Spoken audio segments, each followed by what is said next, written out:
Hey guys, it's the Insane Machine Cody Hawkins, and you're watching WGS-TV.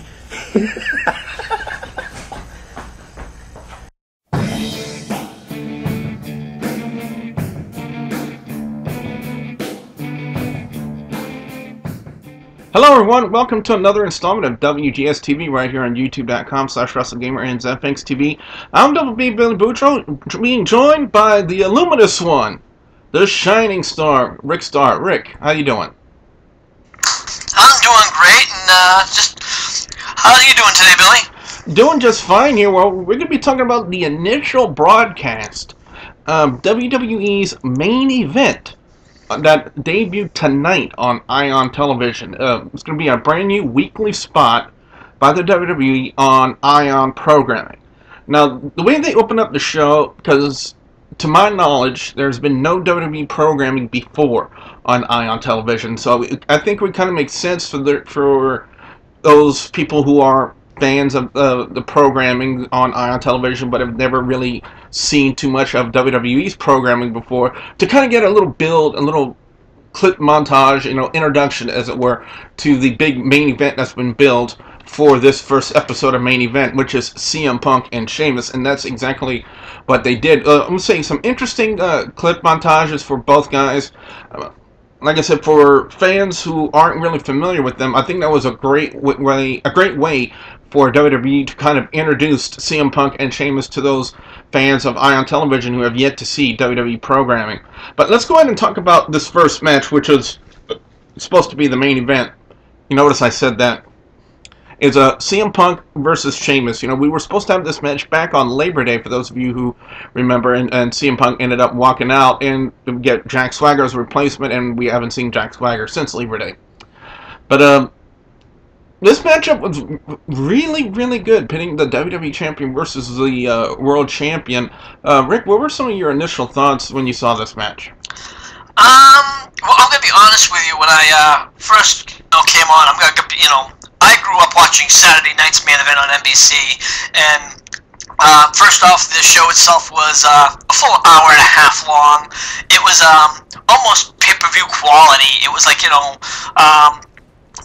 the back then the WWF really made it a full-blown show. It was kind of like, only once in a blue moon they would have, like, big top superstars facing top name superstars, and of course back then you didn't really see it that often. So I guess, when I first saw the show, I was kind of let down. I'm like, you told me that like the first 20 minutes there was just like more segments than wrestling, and there was only like one match, and the match was, and the show was only 1 hour. Mm-hmm. So I was like calling it I was calling it the lame event. I was really, really let down and really, really disenchanted with the show. And then that was my initial thoughts. So, but we'll go from there. A great match between these two guys, with Punk and Sheamus. Maybe this was a match we could have seen on Labor Day if Punk hadn't walked out on that match, but it was still a really good match. Not very often we see a spot that's happened in the match. Not very often we see when the middle turnbuckle pad gets ripped off. Normally, when we see a turnbuckle pad come off, it's normally the top turnbuckle. But in this match, it was Punk, because he was like clinging on to dear life from Sheamus pulling on him, and Sheamus was able to grab him, and of course the middle turnbuckle came off, and it, as we both thought, Rick, that middle turnbuckle came into play. It came in. Go ahead. Oh, anyway, it was a good match. We saw. Sorry. The mic was off. As the usual problem that it has with the Shining Star here, I always have my mic off. Yeah. But yes, it does. We've seen that happen over and over and over again. We saw it's like, we both said it's like, here comes the, into play. We first thought it was an accidental thing. We thought it might have been just like being like a ring error. Maybe somebody just didn't tie on the turnbuckle correctly. Wouldn't you agree at first? Yeah, it would be, because what kind of hinted that to me was the amount of times that the referee spent trying to get the middle turnbuckle pad back on. Because, like I said, it's a very rare occurrence where we see the the middle turnbuckle pad come off. It's normally the top turnbuckle, but the middle turnbuckle came off, and the referee kept going at it, trying to fix it over and over again. Now, when we get to the finish of the match, you know, it was something we were talking about for the duration of CM Punk versus Sheamus, WWE Champion versus World Champion. Would there be a clean finish to the match? And like you said, Rick, there was not a clean finish. No. Unfortunately, you know, CM Punk has been a heel, and unfortunately, it had to be a heel finish. I guessing it was going to either be a heel finish, or it was going to be some kind of a split. Somebody was going to be a run-in, like, you know, to just split the whole match up, and something was going to happen later on down the road. But there was a heel win, which means, you know, the turnbuckle eventually came into play. Punk gets the roll-up, 1, 2, 3, Punk wins, and that's it. Punk had the tights on the roll-up, too. But I must say, I like the fact that they had Matt Striker go on there and try to interview Sheamus about what happened. Of course, Sheamus had a good little bit of a speech of sorts, saying that CM Punk was demanding respect, but for what he did tonight, he didn't earn it. I gotta say, for initial match on WWE's main event on a new program, you can't ask for a better match from the WWE Champion versus the World Champion. Just for this sake, I'm going to go 4 out of 5 on CM Punk versus Sheamus, because this could main event anything. It could main event a Raw, it could main event this show, it could main event a pay-per-view, a SmackDown, wherever it goes. You can take your WWE Champion versus your World Champion, and that will main event anything, any headline, any event you do, that will be main event. That's my thoughts on it, Rick. What about you? It's the two men. It was the quality of the match was definitely good. I don't know if it could main event anything. If it's going to go for a pay-per-view, there definitely has to be something on the line. I'll have to go that far. If they're going to go for like a pay-per-view, the title has to be on the line. I'll go with that. You know, but I could definitely see with what they're saying, you know, as far as, you know, Raw or SmackDown or now the main event. But you want to put that on pay-per-view? If you're gonna just do that and not have a title on the line, yeah, that wouldn't fly with me. Well, I'm sorry. I gotta agree with you on that. I'll give it 3.5 out of 4, considering it's a new show and you know, there was a lot of commercial breaks, a little too many commercial breaks for me. I must say, our commentary team for WWE's main event is Michael Cole and The Miz, and I must say, they did a very good job on the initial broadcast of main event, especially The Miz, who doesn't really have that much commentary experience, and he did a really good job for being a first full-time commentator on a program before. He's done it once before as a replacement fill-in for Jerry the King Lawler.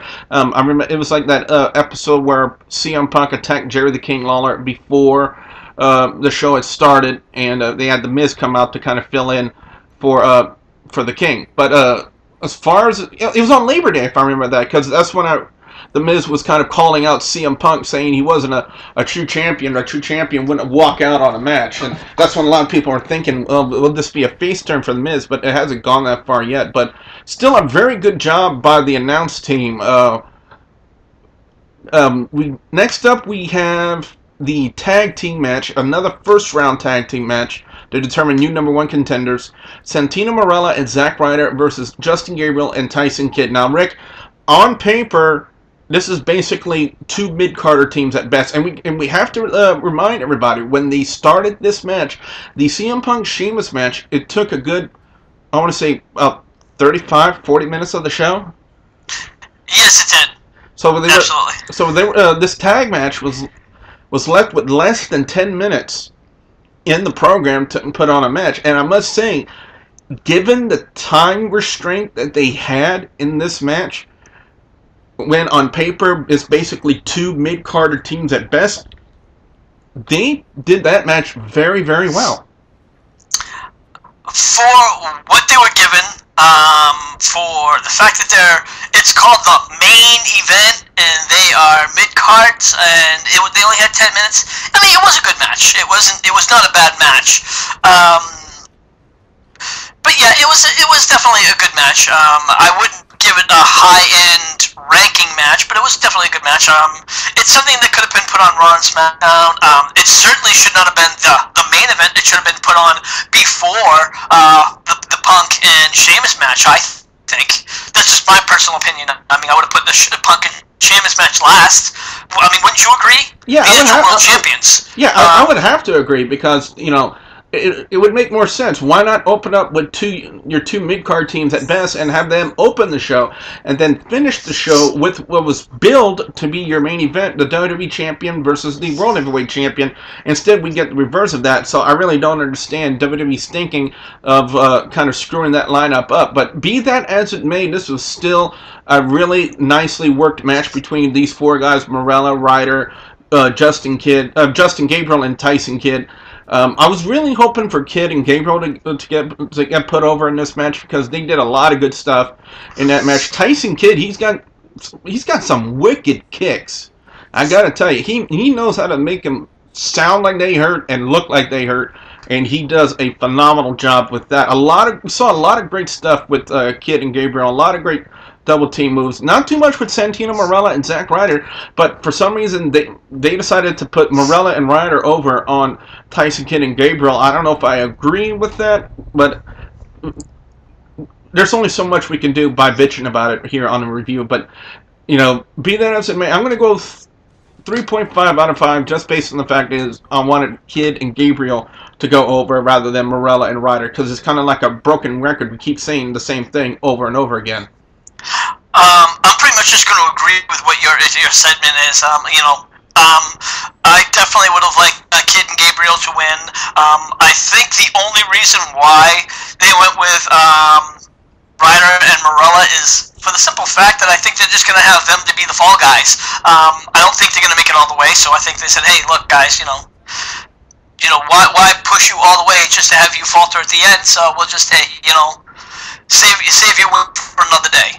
Well, you know what I mean? Yeah, they are bracketed to take on the Rhodes Scholars, Cody Rhodes and Damien Sandow, in the next round of the tag team tournament. So, and more than likely, they're going to put the Rhodes Scholars over on Marella and Ryder. So, because they've been doing a lot with the Rhodes Scholars, trying to build them up for something between Team Hell No, the tag team champions.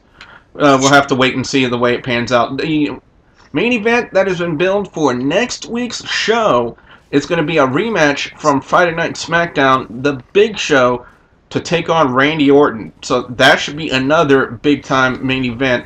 And hopefully they'll have the lineup correct this time and have the actual build main event to be the last match and not the first match.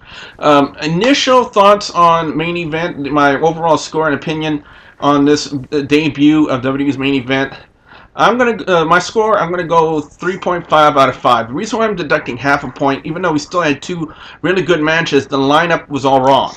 The lineup should have been Marella, Ryder taking on Kidd and Gabriel first to build into the show, and then have CM Punk and Sheamus, or maybe after the match do the two montages for Punk and Sheamus, and then the backstage interviews, then build up to the match.